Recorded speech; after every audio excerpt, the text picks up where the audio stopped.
do lots of things that you're used to doing. Just kind of don't get in our way. That's what the treaty said. But what happened was they were infected with diseases like measles and mumps and influenza. And some of them went north. But the problem was they didn't know how to survive up there in the north. So a lot of them died. What does all this have to do with Isaiah 58?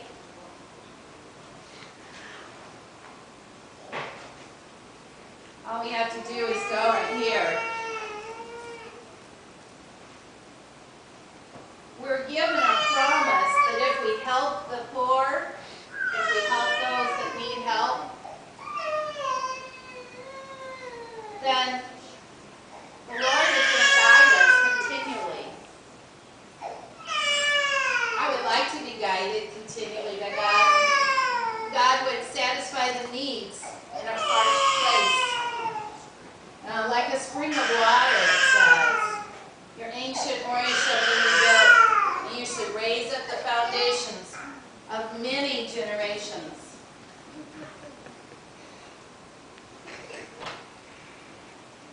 If we raise up the foundations of many generations, that helps in some way.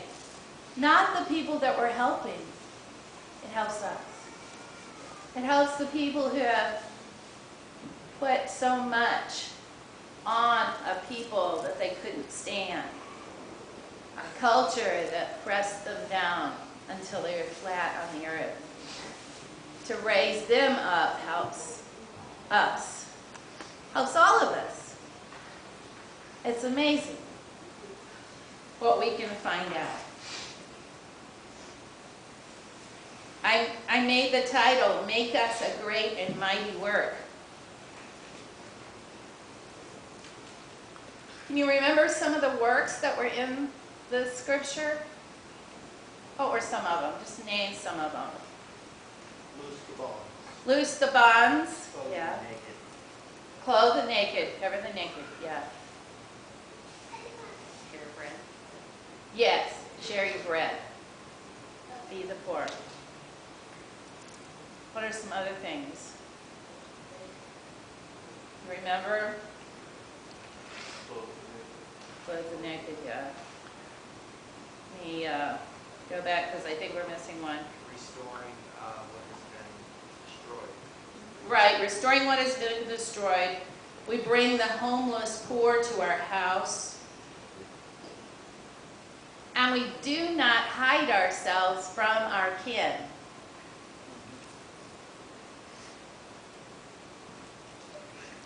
Wow. That really hit me. I thought to myself, we're honest with who we are. Why should we not be honest with who we are? Why have we made generation after generation of people tell a lie about who they are? In 2000, there was a young Indian woman who came to the Yakima home to stay there while she went to high school. When she learned about all the things that had happened and why her mother and why her grandmother and why her grandfather were all sent to boarding schools, she said, they really did do it, didn't they?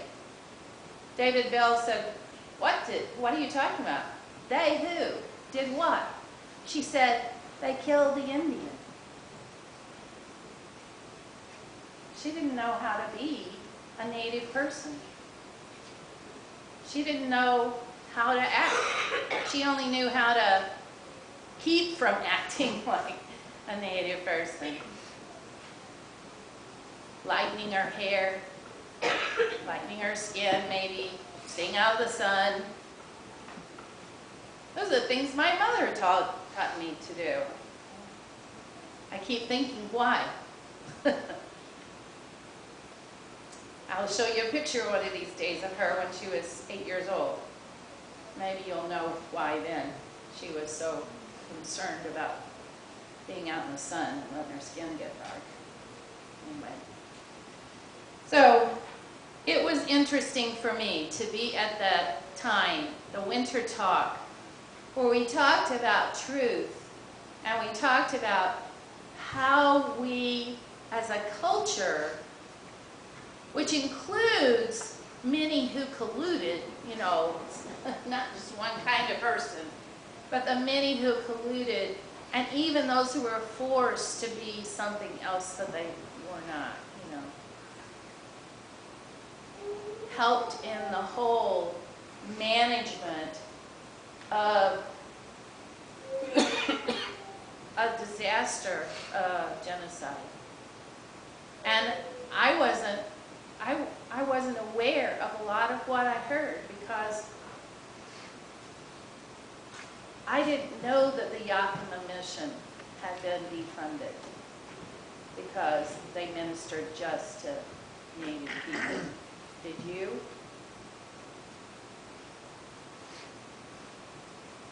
It seems if you put a mission in the middle of an Indian reservation, Native American reservation, you should be ministering to the people.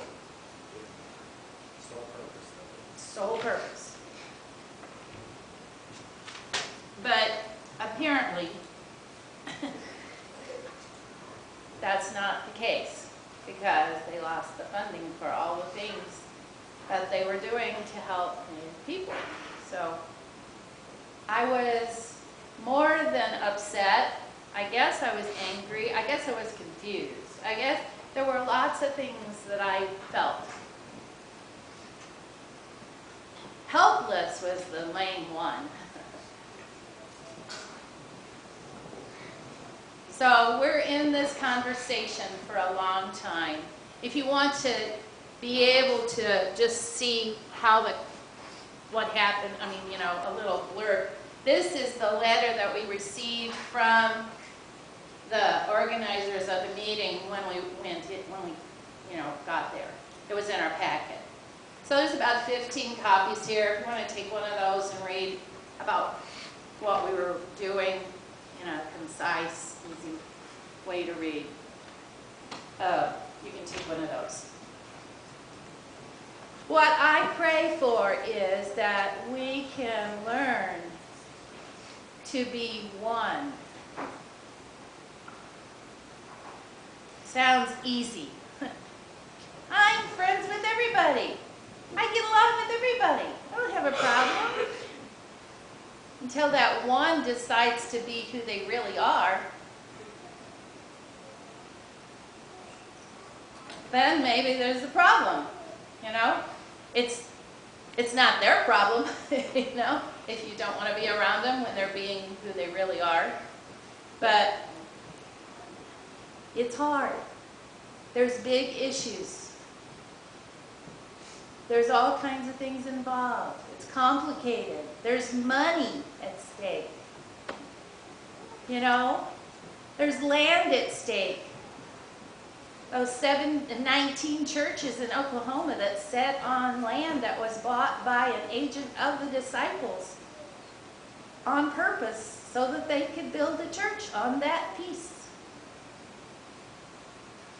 During the Cherokee Run. Look it up online. You'll be amazed. The Cherokees made a mistake and sided with the South. And when the South lost, the Cherokees lost their land. So it was sold off, parcel at a time. Doesn't sound right, does it? It doesn't sound like our benevolent government with the President Abraham Lincoln at the helm. Does it? But you can look it up yourself. I don't need to tell you anymore. But what I do need to tell you is that the work that has begun with us few people in Tulsa must grow. We can no longer live on this land unless there's some resolution. We not. Dang it.